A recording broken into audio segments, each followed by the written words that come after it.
Eu gosto de ler. Mas só os antigos. Aqui eu peguei a coleção inteira do Harry Potter. Nossa, que presentão! Aí eu gostei bastante.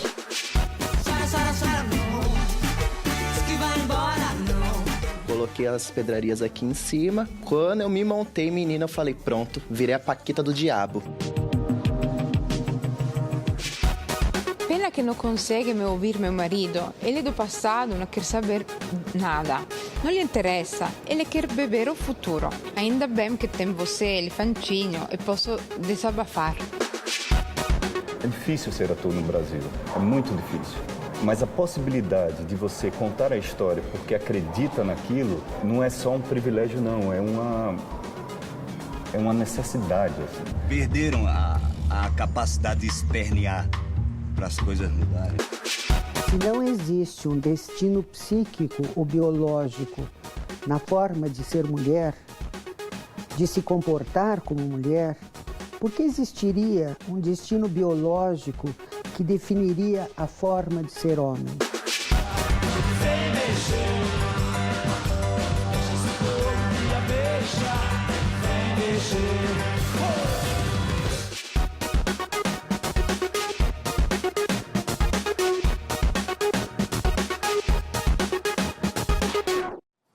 Olá, boa noite. Boa noite.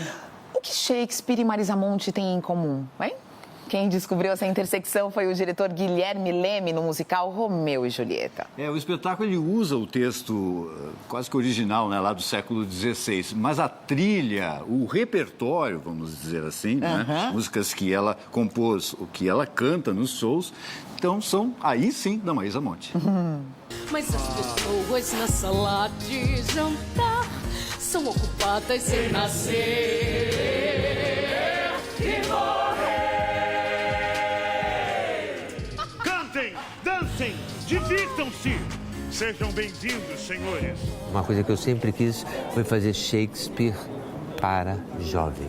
Pop rock que fosse jovem, para atrair o público jovem para o teatro. Não há peça melhor do que Romeu e Julieta, que é uma peça que os protagonistas são adolescentes, né?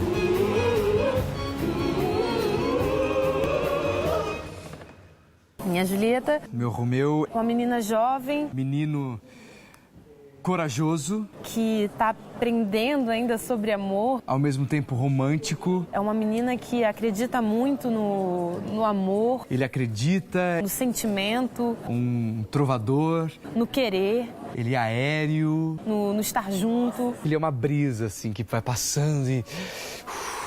É isso que o meu Romeu e Julieta precisa. Te faz sofrer até chorar.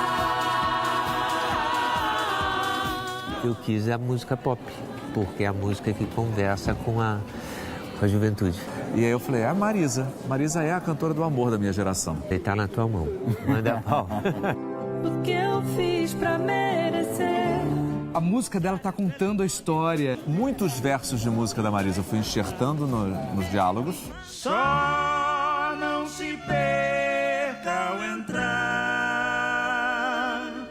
Ela nunca imaginou que as músicas dela, da discografia dela, poderiam se encaixar no Shakespeare.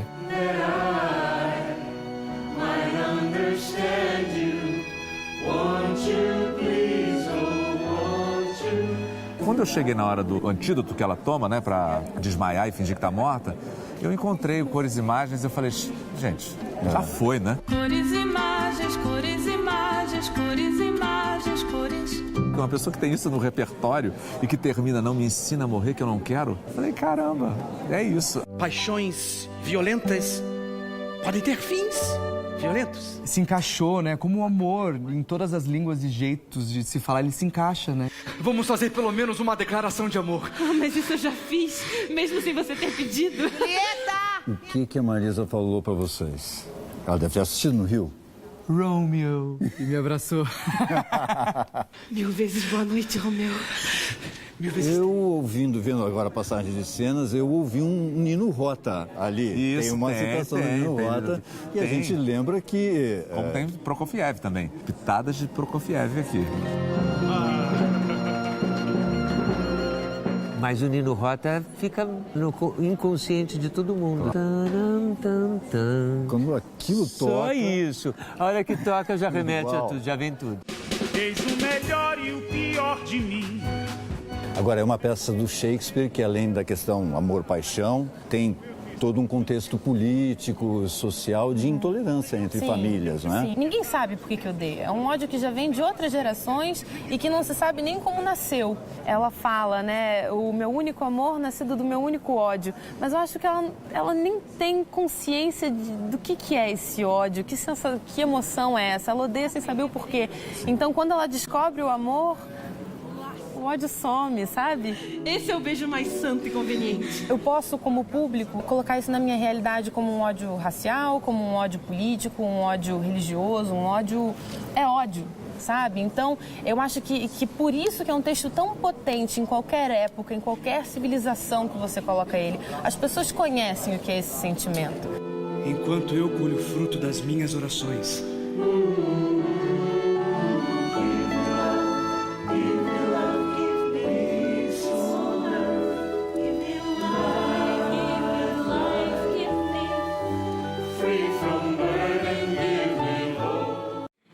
Bem, faltam 2 anos para que todas as escolas brasileiras cumpram a lei de ter uma biblioteca à disposição dos alunos.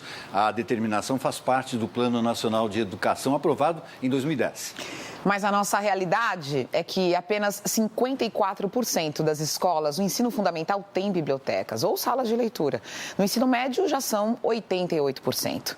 Na Bienal Internacional do Livro, eu conversei com pais, profissionais que estão dispostos a transformar a leitura num prazer, não numa obrigação. Quando percebeu que a rede novamente estava cheia, pôs-se a puxar, mas a rede parecia presa. As histórias são espelhos, né? Onde a gente pode reconhecer a nós mesmos e aos outros. É uma forma da gente experimentar outras situações e vivenciar uma transformação. Eu gosto de ler. Eu gosto de ler livros de aventura. O irmão também é importante para incentivar na leitura, né? Sim, muito importante, né? Porque a gente quer o exemplo para eles, né? Como que a gente faz para que todas as crianças tenham esse hábito de ler? O que vocês fizeram? Exemplo, né? Nós lendo, os filhos com certeza também leem bastante. Aqui eu peguei a coleção inteira do Harry Potter. Nossa, que presentão! Eu gostei bastante. Eu acredito que quando a gente começa a incentivar desde cedo, com gibis, com recortes de revistas, envolvendo mesmo no dia a dia, a criança acaba pegando gosto, né? Aqui na Bienal estamos em um universo de pais que incentivam a leitura e podem comprar publicações para os filhos. Uma criança sem esses recursos e estímulos deveria também encontrar na escola um caminho para chegar até o livro.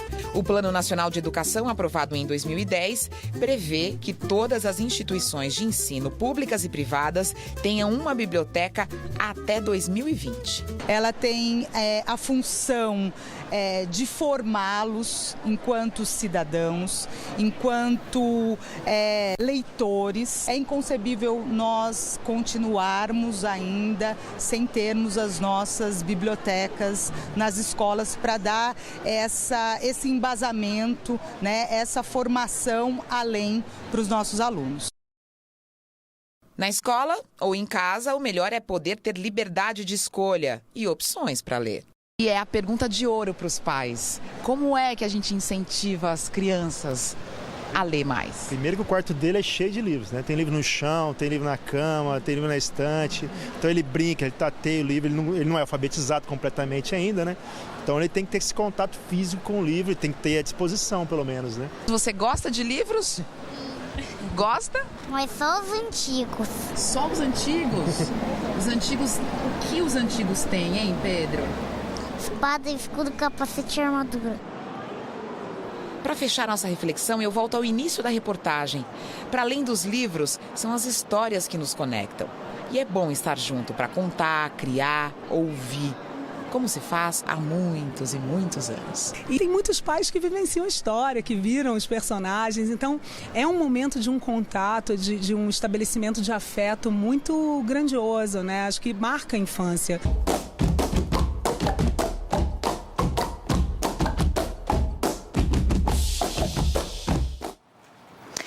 você sabe o que tem por trás de uma drag queen montada?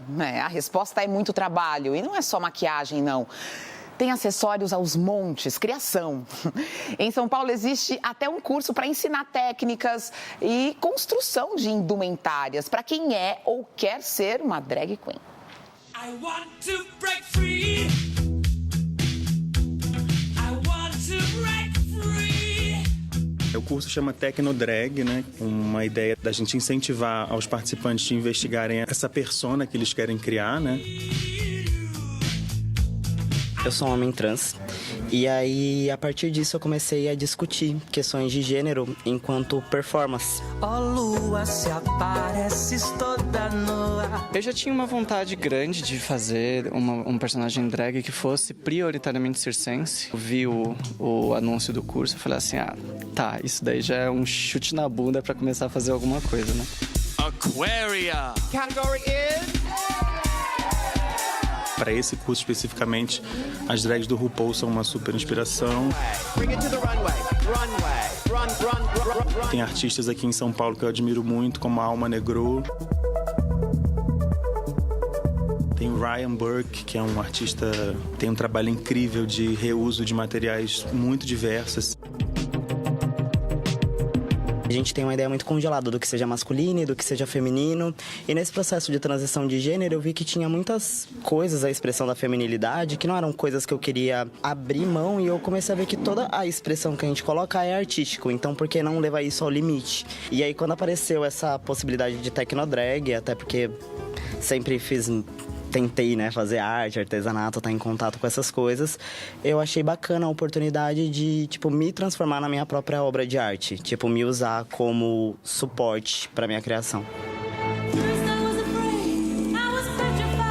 A drag é um personagem e quando você sai, você leva aquilo que você quer pra ela, né? Eu levo o lado espalhafatoso, chamo atenção, faço piada com todo mundo e é isso que eu levo através da Ashley. A construção da Ashley, todo mundo fala que já existia, né? É só dar uma apertadinha a mais, dar uma ajustada e conseguir trazer ela pra fora. E pra trazer essa beleza toda demora 4 horas.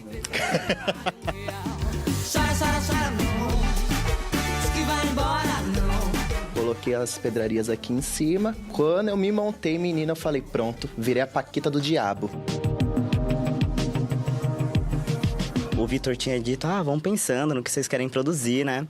E aí eu tava ouvindo uma música de uma cantora brasileira, Karina Burr. E aí ela tem uma música chamada Selvática, que ela fala do arquétipo da mulher selvagem. E aí, de repente, aquilo dialogou muito comigo. Selváticas por amor ensandecidas. A drag, a princípio, ela nasceu muito como a ideia de um homem cis, geralmente gay, que queria performar uma feminilidade padrão. E isso tem sido transgredido de várias formas. Vale dele pra mim. Parece meio que uma armadura. É a capa, assim, né? Se mexesse comigo na rua e eu tivesse de menino, acho que é uma coragem que eu não teria de rebater com a pessoa fala, assobia, eu falo, eu sei que eu tô gostosa. Respondo, minha afrontosíssima. Eu não teria essa coragem. Não deu pra segurar, nem deu. Eu tô esperando agora a oportunidade de ter um show pra usar.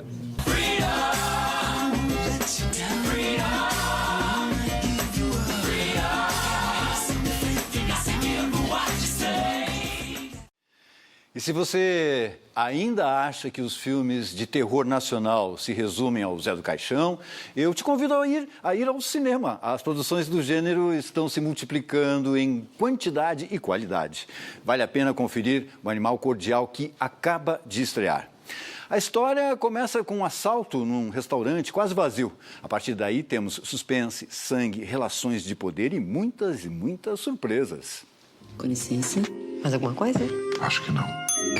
Chegou o cliente. É mesa pra quantos? 2. A gente já desligou o forno, Inácio. Já guardou quase tudo. Fora que já tá na nossa hora, né? Eu acho que eles não vão demorar. Gabriela, que história que você conta em O Animal Cordial? Eu acho que é a história da impossibilidade de ser cordial. De como essa cordialidade está por um fio o tempo inteiro, dos embates que a gente precisa viver no dia a dia para se afirmar como homem, como mulher, como trans, como chefe, como empregado. Não é uma coisa só, ele fala tanta coisa, ele fala do Brasil, ele fala da gente, o que a gente pensa que a gente é, o que a gente verdadeiramente é.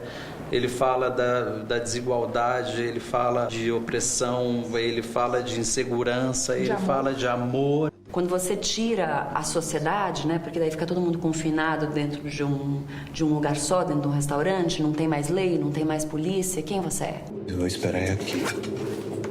Passa tudo! Passa tudo! Vamos! Passa a grana do caixa do copo! Está se falando muito aí, a primeira mulher a dirigir um filme slasher no Brasil e tal. Qual é a sua definição de slasher, para começar? Slasher é todo filme que tem um assassino ou assassinos. Eu acho que o drama ele gira ao redor de mortes. Tem sempre esse vilão, quase sempre masculino, que ceifa vidas quase sempre femininas. O meu interesse pelo slasher vem também da vontade de subverter isso um pouco. De ver o corpo feminino de outra maneira, de ver o sexo de outra maneira. A estrutura dramática, ela gira em torno do grafismo da violência, mas ela não é só isso. Mas alguém sabe que tu tá aqui, Magno? Não. Ninguém? Essa possibilidade da morte a qualquer momento, que é do filme de terror, é um momento em que você pode usar de alegorias mais fortes para conversar sobre a sua sociedade, sobre as máscaras que a gente veste, que nesse momento a gente tem que tirar. Quando eu li, o que me motivou muito foi isso. Por ser isso, por flertar com esse gênero, e por vir da Gabriela, que já demonstrava isso nos seus curtas-metragens. O filme devolve violência, ou mostra violência, para um mundo extremamente violento. Eu acho que é um momento duro e cruel que a gente vive, e acho que é importante que se utilize disso, que devolva com porrada, que devolva com o pé na porta, porque a vida é assim. Vai dar tudo certo. Sabe quando a gente percebe que tá pronto? Você sabe como é que isso vai acabar?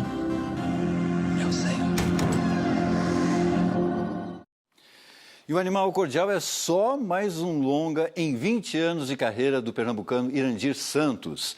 Com montagens importantes no teatro e personagens marcantes na TV, é no cinema que o ator é mais constante. São mais de 20 filmes e convites não param de chegar.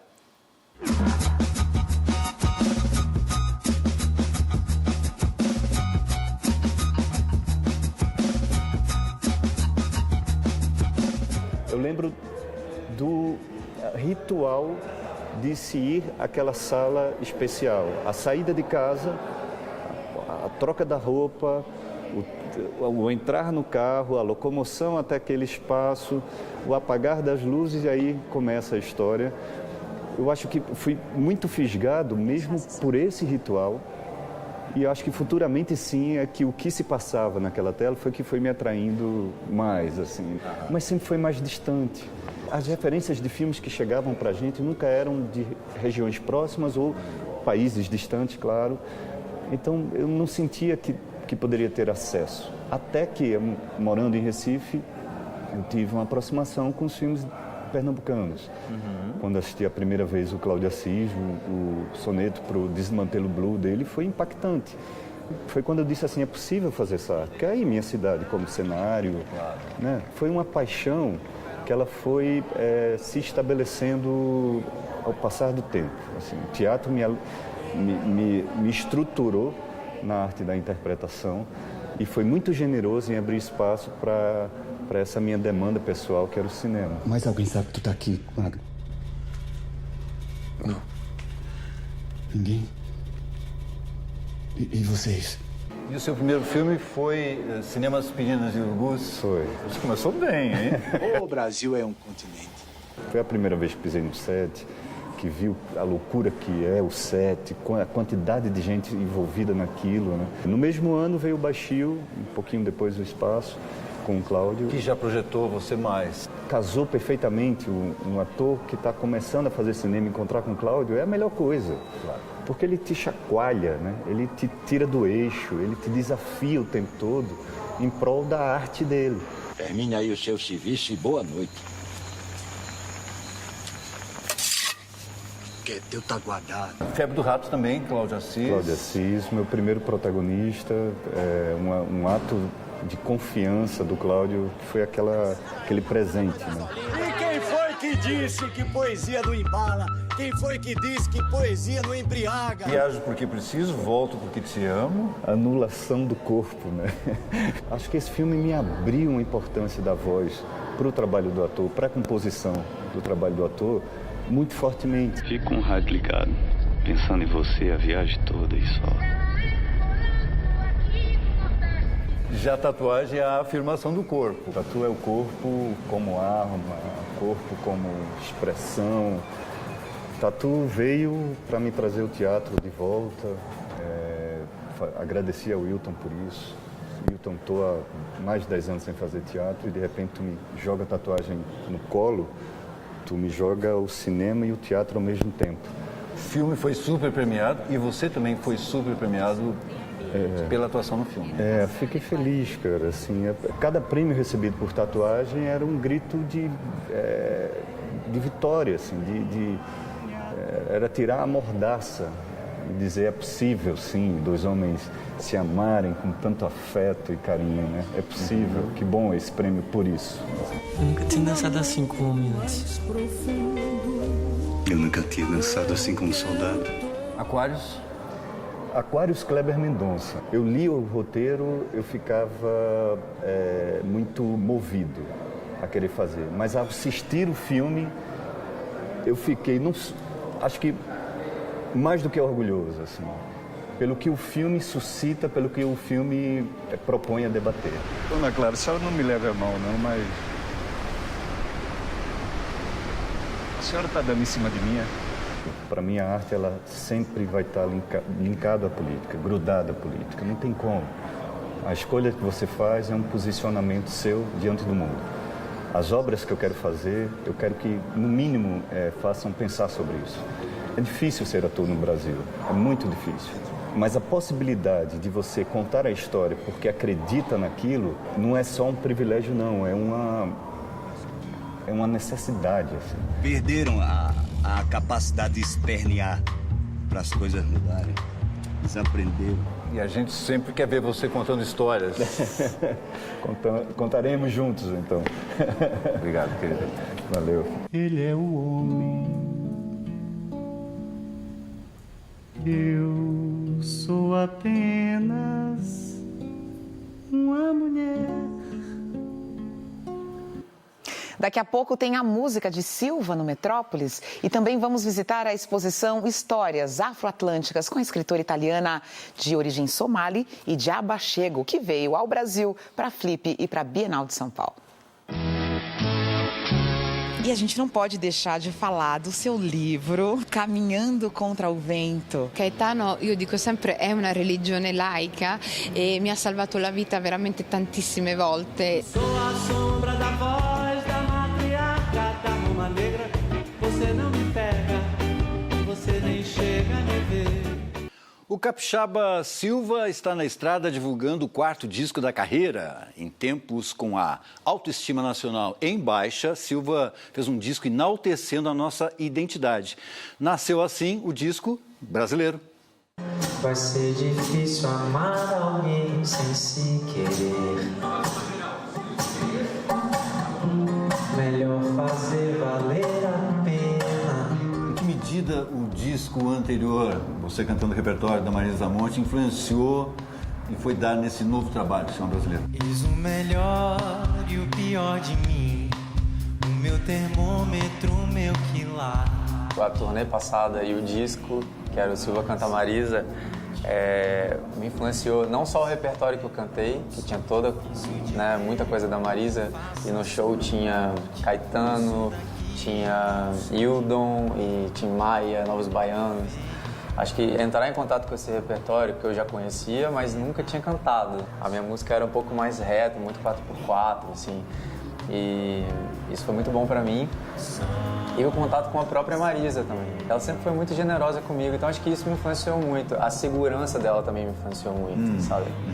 Ela é um tipo de pessoa que tem uma autoestima muito bonita, que eu comecei a olhar pra isso e falei, pô, eu quero sentir isso também. Para abraçar o sol e fechar os olhos, para falar de amor, deitar em seu colo. O título, ele é muito afirmativo, né? Brasileiro, né? A música veio primeiro, a referência brasileira já estava muito forte assim nas coisas que eu estava escrevendo. Mas aí veio esse momento todo que a gente está vivendo e eu estava com saudade de tocar essas coisas, de tocar coisas mais brasileiras. Eu comecei a tocar mais violão, que é uma coisa que eu já tocava, mas tinha deixado o violão de lado completamente. Sei lá, melhor ficar, talvez palavras não digam nada. Acabei de fazer 30 anos e eu tô adorando ter 30 anos, eu tô adorando fazer o que eu faço, tô adorando ser do jeito que eu sou. E ser brasileiro. De ser brasileiro. E eu acho que isso veio de um processo de se conhecer mais, sabe? Eu venho buscando me conhecer melhor, sabe? E eu acho que não é um convite a aceitar as coisas do jeito que elas são e de se conformar, mas de se conhecer e de criar um mecanismo para melhorar. Fica tudo bem, fica tudo bem. Chamou a atenção, evidentemente, a sua parceria com a Anitta. E eu vi uma afirmação sua tão legal, você dizendo: Anitta é a pessoa mais brasileira do momento. Até que para quem veio da quebrada do Rio e conquistar o lugar que ela conquistou, eu acho muita coisa, sabe? E eu mandei a música para a produção dela, consegui o contato da produção dela, eu mandei. Ela ouviu a música com muito carinho, me escreveu no dia seguinte, pelo Instagram mesmo, assim, falou: ó, amei a música, tô apaixonada, vamos gravar, me dá seu telefone, quero fazer clipe, o jeito dela, um furacão.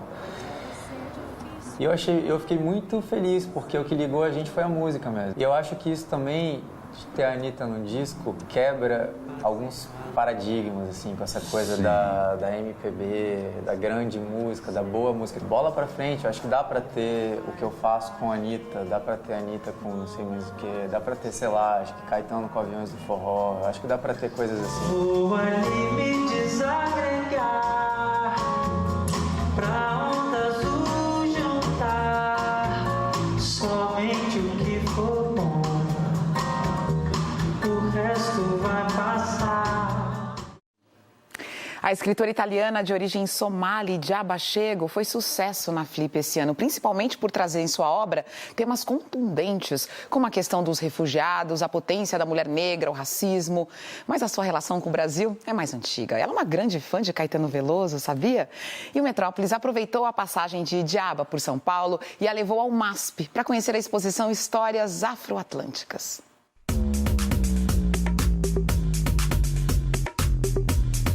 Qual a sensação que você teve em visitar essa exposição aqui, Histórias Afro-Atlânticas? Te interessou?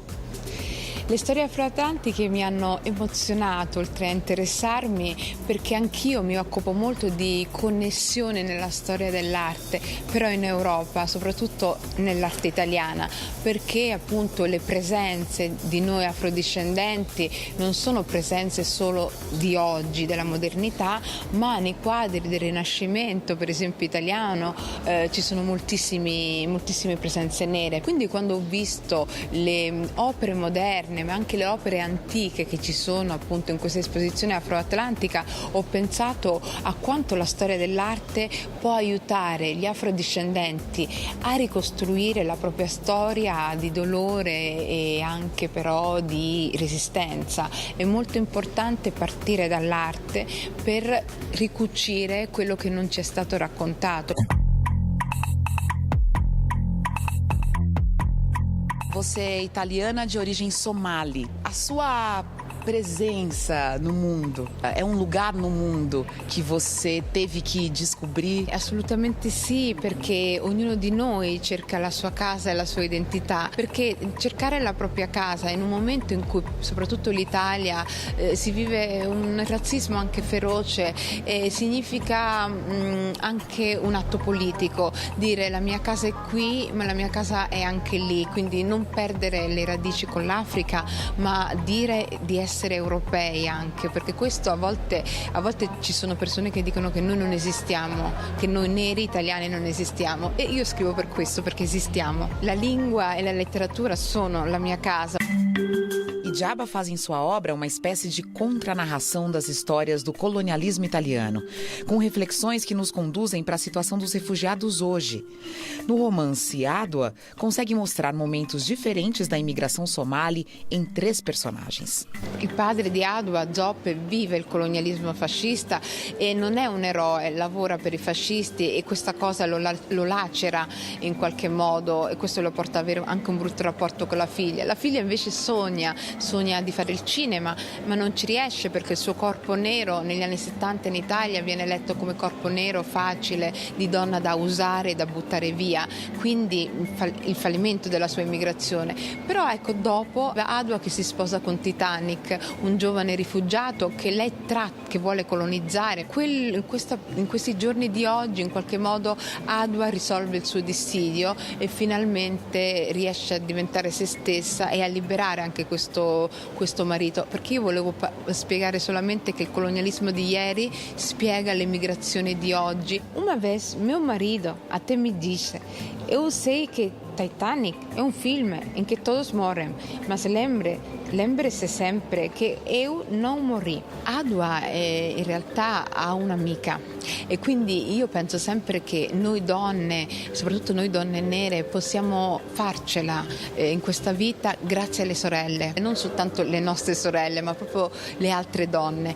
La lotta può essere solamente collettiva e senza questa lotta collettiva niente può succedere. Quindi dobbiamo stare insieme perché da sole siamo fragili, ma insieme siamo una forza, quindi unite solo si vince. E Adwa lo capisce nel percorso del libro. E a gente não pode deixar de falar do seu livro, Caminhando contra o Vento. Caetano, io dico sempre, è una religione laica e mi ha salvato la vita veramente tantissime volte. Salvato la vita nel senso quando ero triste, quando dovevo fare delle scelte, o anche e soprattutto è stata una chiave per capire me stessa, il Brasile, ma anche scoprire altra musica. No? Io attraverso Caetano ho scoperto ho scoperto Simon Diaz, ho scoperto il cinema di Almodóvar. Che una paloma triste. Se reconhecer na voz do outro é raro, um privilégio. E Djaba vai ao encontro dessa experiência nas conversas com Caetano e na vida. Eu sou a chuva que lança areia do Saara sobre os automóveis de Roma. E nella canzone Reconvexo si parla anche di Roma, ma anche di Roma Negra che è Bahia, quindi era come un gioco di specchi fantastico, no? Ritrovarsi in una frase di Caetano. Sou a sombra da voz da matriarca da Roma Negra, você não me pega, você nem chega a me ver. Bem, quando nós falamos no feminino, nos movimentos que estão transformando a nossa sociedade, talvez a nova condição do homem fique, às vezes, à margem de algumas discussões.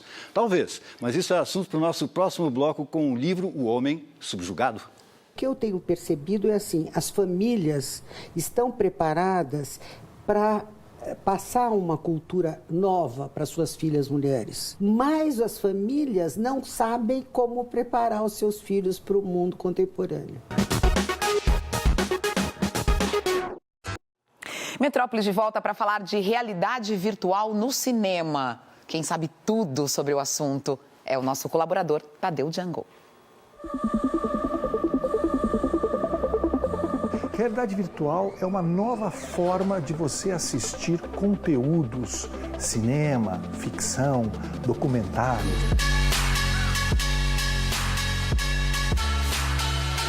Ela veio revolucionar tudo aquilo que a gente já viu desde a invenção do cinema até hoje.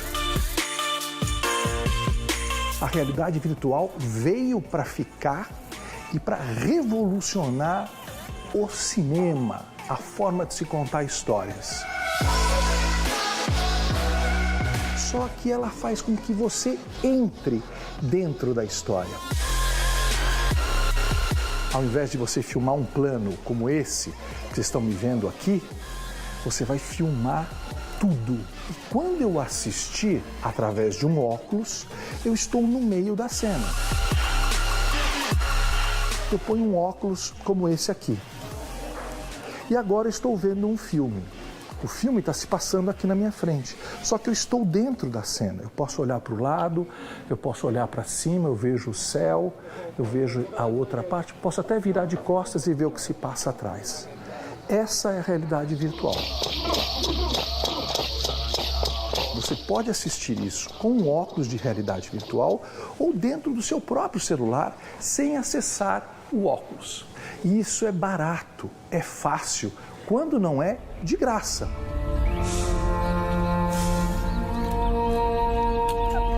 Estamos no limiar da maior revolução dos últimos 100 anos dentro do cinema. Sem a existência de um plano de emergência e nem sequer uma sirene de alerta, um rio de lama fez com que a vila de Bento Rodrigues desaparecesse do mapa e deixasse 19 pessoas mortas. Os alarmantes índices de violência contra a mulher levaram a psicanalista Malvina Muscati a estudar a crise da masculinidade. Pode até parecer um paradoxo, mas o resultado está no livro O Homem Subjugado, que discute a falta de debates sobre a condição masculina num momento de total afirmação feminina. Vive a ilusão de que ser homem bastaria. O Homem Subjugado, o dilema das masculinidades no mundo contemporâneo. E o que você chama de masculinidades no plural? Eu chamo de masculinidades porque não existe um homem, assim como não existe uma mulher. Então eu não posso falar o homem é.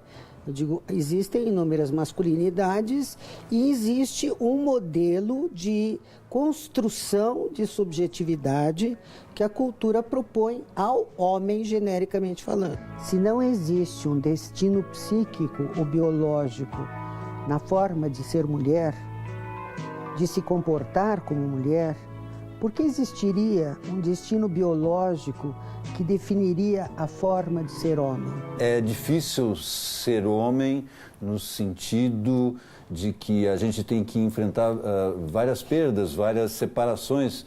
Também você cita aqui no livro que muito cedo a gente tem que ser retirado do afeto da mãe por causa do medo do menino se transformar num homossexual, se ficar muito próximo da mãe. Exatamente. Isso vai se refletir na vida adulta dele, né? Vai, né? E as mães fazem isso sem se dar conta.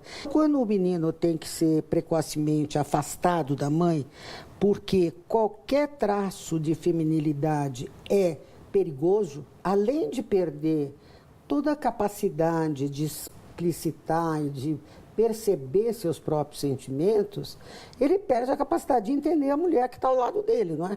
O modelo masculino fálico, aparentemente invencível e incontestável, nos surpreende com sua fraqueza quando confrontado em sua afetividade. E o que eu tenho percebido é assim, as famílias estão preparadas para passar uma cultura nova para suas filhas mulheres. Mas as famílias não sabem como preparar os seus filhos para o mundo contemporâneo. Porque o medo de estimular a ternura nos próprios filhos ainda é muito grande. Come before hoes. Don't let your woman run your life. You bitch. What a fag. Get laid. Do something. Be a man. Be a man. Grow some balls. O cinema sempre é um reflexo das mudanças culturais. Eu acho que o cinema vem na frente. Vem na frente? Que ótimo. Toda a arte vem na frente. Eu cito no meu livro alguns filmes, né, do Bergman, por exemplo, que mostra aquele casal perfeito. O que eu quero mostrar com esses filmes, que eu cito, é como o homem sofria. Porque ele, no momento em que ele revela o desejo dele, ele é absolutamente rejeitado pela sociedade onde ele vive. E o que você fala em relação a todo esse movimento neofeminista, julgando de uma forma ampla e geral e restrita o comportamento dos homens, como é o Me Too? Não me parece uma coisa muito adequada você acusar um homem de um comportamento de 30 anos atrás, 35 anos atrás, quando, na verdade, as mulheres, nesse período, faziam o papel de submissas e dominadas. Porque no momento em que nós não começamos a questionar, houve uma revolução. As mudanças começaram a aparecer tal como a gente está assistindo hoje.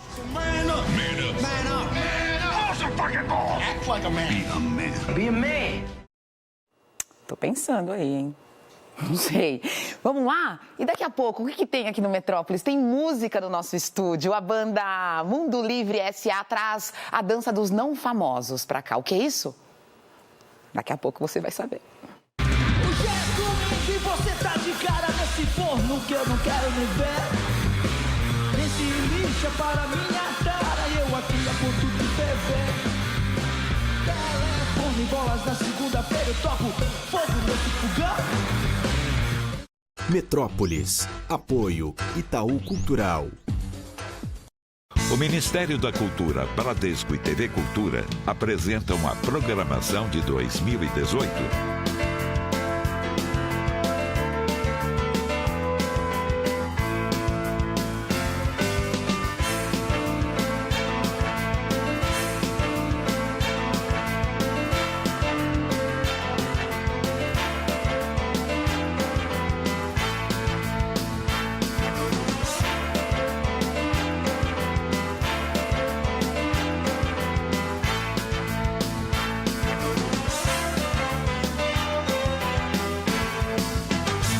E a partir do momento que ela chegou na minha vida, que eu posso muito mais do que eu achava que podia. É muito mais instigante ter uma outra pessoa. Fiquei viúva há 2 anos e 4 meses. Eu descobri que eu era o pai e a mãe. Esse sentimento de que hoje tem mais pessoas, tem mais 2 pessoas que precisam da gente. Paternidade é amor, né? Isso que é pra minha família. É o que me faz ser pai.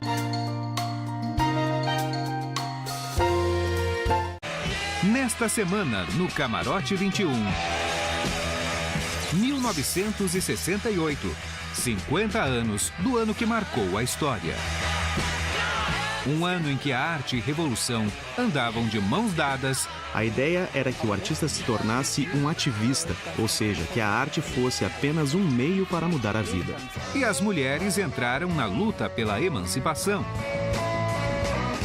Elas apenas transcreviam panfletos e faziam café, até perceberem que tinha algo de errado. Camarote 21. Domingo, logo após Metrópolis, e quinta, 00:30.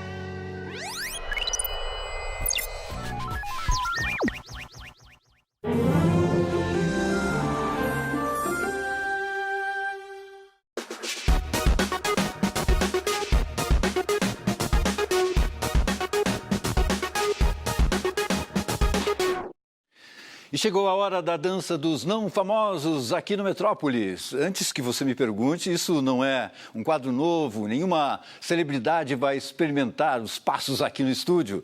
Na verdade, é o título do novo álbum do Mundo Livre S.A., o primeiro de inéditas em 7 anos. E eles estão aqui, Mundo Livre, no Metrópolis.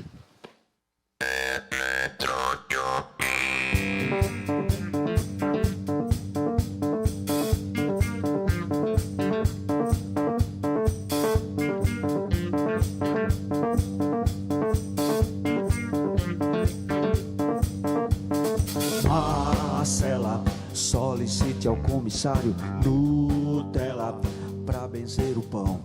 Sossegue, venha ler nosso evangelho. Louve a boa fé do eletrochoque de gestão.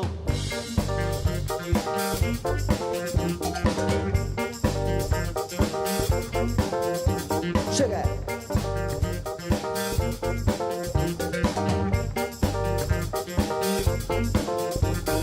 Marcela, solicite ao comissário Nutella pra benzer o pão.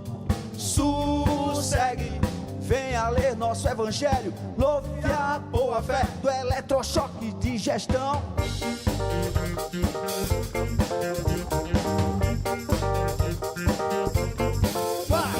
Eletrochoque de gestão. Eletrochoque de gestão. Eletrochoque de gestão. Eletrochoque de gestão.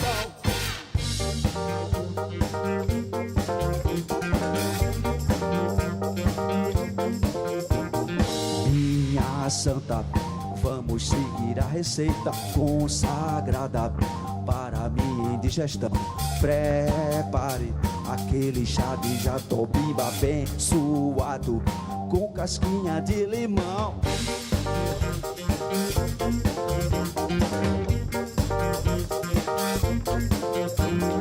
Eletrochoque, digestão. Eletrochoque, digestão. Eletrochoque, digestão. Eletrochoque. Bora, Michel! Olha, como ele fala, eu quero fazer uma declaração à imprensa brasileira e uma declaração ao país. Não renunciarei, não renunciarei. Eletrochoque, digestão. Eletrochoque, digestão. Eletrochoque, digestão. Eletrochoque, digestão. Eletrochoque, digestão. Com casquinha de limão. Eletrochoque, digestão. Com casquinha de limão. Mundo Livre no Metrópolis. Pô, Fred, que bom, cara. Beleza, meu irmão? Quanto tempo? Seja bem-vindo. Estamos aqui, trouxemos um pouquinho de frio, né, para Sampa.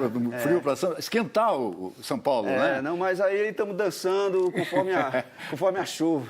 Tá certo. Conforme aqui, o tempo. só para apresentar a banda, né, porque faz tanto tempo que a gente não se encontra aqui, o Tony, todo mundo conhece, né, membro fundador na bateria, tem o Pedro Santana na percussão lá atrás, tem o Léo D nos teclados e tem o mais novo, o Caçula, né? A nova aquisição. Nova aquisição, que é o Pedro Diniz no baixo. Na verdade, o Areia tinha passado um bom tempo aí na formação, o baixista, mas ele se transferiu com a família para Portugal, a mãe dele é portuguesa, ele conseguiu o visto, a sua situação do Brasil estava um pouco, digamos assim, nebulosa, e aí ele teve que... continua em contato, fazendo os shows dele em contato com a gente. E a gente fez uns testes e esse cabo apareceu lá no ensaio. Está aprovado e está grande produtor, tá grande arranjador, grande músico, uma grande aquisição para a banda. Dança dos não famosos. Isso faz a gente lembrar, evidentemente, lá do quadro do Faustão. Você fez de propósito. Cara, na verdade a gente estava fazendo a pré-produção do disco e começou a aparecer uma sucessão de grooves, né, de batidas bacanas para dançar. Então eu fiquei com esse negócio de dança e ao mesmo tempo alguma coisa que dialogasse com essa situação de turbulência, né, de coisa caótica, crítica que o país está passando. E aí a gente, né, veio essa história de juntar dança e veio com essa coisa do dança do não famoso. E aliás, tem tudo a ver com a capa, exatamente. Né? Eu pesquisando essa coisa de dança, eu me deparei com uma foto do Luiz da Luz, que foi tirada lá em Goiânia, numa manifestação contra as reformas, né, com a reforma trabalhista e tal. E aí, quando saquei essa imagem, essa posição dele, eu achei parecido com o London Calling. Parece mesmo, parece um London Calling. Parece com The Clash. Exato. Né, bem rock and roll. Aí, velho, veio essa história da dança do não famoso. E aí tem tudo a ver com que você também, em algumas faixas, pelo menos, você fala que é a situação que fez o ex-baixista ir para Portugal, vamos dizer. Todos os problemas que nós estamos enfrentando no país. As coisas têm suas consequências, né? E a gente está vivendo isso agora. O Mundo Livre é uma banda que os fãs de todas as fases já associam com um diálogo bem direto com a situação, com a realidade, com as contradições. Né? É uma banda que nunca se absteve de fazer essa interação, esse diálogo com a realidade. Então, não era de se esperar. O mínimo que a gente podia fazer depois de 7 anos era um trabalho que refletisse todo esse caos que a gente está vivendo. Né? Aliás, 7 anos por quê? Os 7 anos, 7 é um número cabalístico. Mas não foi assim, não foi uma hibernação. Foi uma consequência. A gente gravou em 2011, aí ganhou o prêmio da música brasileira de 2012. Aí logo na sequência, uma gravadora encomendou umas releituras do Nação Zumbi, aí saiu um álbum, Mundo Livre Nação Zumbi, que saiu em 2013. Aí em 2014 a gente começou a produção de um DVD, inclusive com uma música inédita, que era Loló Luiza, e o DVD... Houve algumas questões burocráticas de editora e tal, acabou saindo só em 2015. Enfim, mas agora está aqui. Eu fui convidado também para fazer releituras de Nelson Cavaquinho, para um outro projeto. Legal, e aí fiz uma turnezinha pelo Brasil, tocando um álbum inteiro de Nelson Cavaquinho. Então, é isso, é a correria e deu aqui, 2018 saiu o álbum que está ótimo também, as pessoas podem ouvir no Spotify, pode ter, eu acho que vocês provavelmente vão lançar também em LP mais tarde, vinil, né? Vinil, em vinil. Tem uma encomenda já de um selo já na mão, que é a própria Monstro está interessada em lançar em vinil, e tem um selo gringo também, que aí a gente pode ver mais para frente, mas o bacana é que eu achava que CD era uma coisa que já não tinha mais nenhum apelo comercial, nenhuma demanda, e a gente estreou no Sesc Pompeia na quinta-feira e teve que segurar, porque ia voar tudo, a tiragem toda. As pessoas querem, noite, né? Com certeza. Claro, você tem que fazer um preço razoável. Eu entrando aqui na conversa, nada com uma barraquinha de CD, não é verdade? Quando vocês estavam tocando, eu só via a Didi ali dançando o tempo inteiro. Sou fã do Mundo Livre, ó. No outro disco que eles fizeram ao vivo, eu entrei lá no Catarse, comprei, tudo mais. Pensa o quê, minha gente? A gente gosta do que a gente faz, do que a gente ouve, né, Cunha Júnior? Mas infelizmente está na hora de acabar o programa. Tem show em Brasília? Tem show em Brasília hoje no Festival Coma. Em Brasília, eu acho que ele... Domingo que vem. 10h30, mais ou menos, está entrando no palco. Beleza. Que ótimo. Que bom que vocês estão aqui. Vamos acabar o programa? Mais uma música, né? Mais uma música? Dá tempo? Dá tempo, sim. Dá tempo. Pode ser, pessoal. Bora. Mais uma Essa música. é a faixa que abre o disco Batismo no Groove. Oba! Vamos lá, então. Obrigado, um beijo! Então.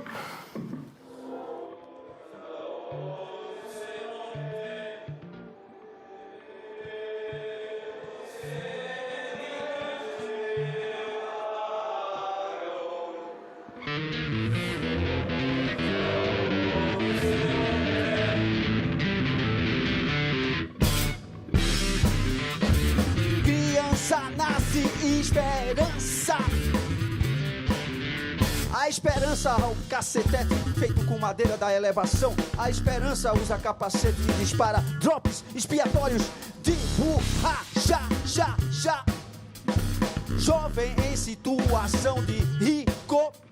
O rico faz as academias tentando estuprar a mulher do vizinho. O risco assume a prefeitura e anda esperançoso com seus drops d'água. Criança nasce esperança. Chua. Remissão no cacete. Esperança fria igual sorvete. Amém. Imolação na madeira. Livramento rola da mangueira. Let's go. Remissão no cacete. Livramento rola da mangueira. Amém. Liberação na madeira. Livramento rola da mangueira.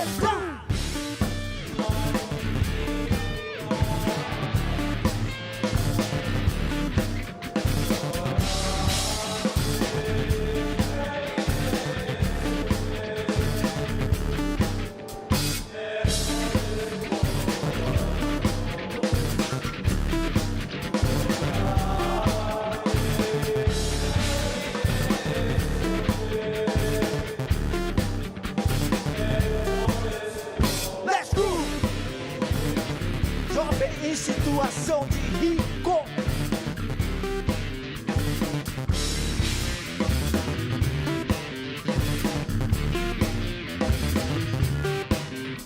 Let's go. Criança nasce esperança.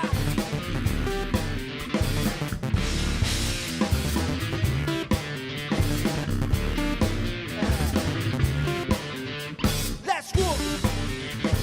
Chua.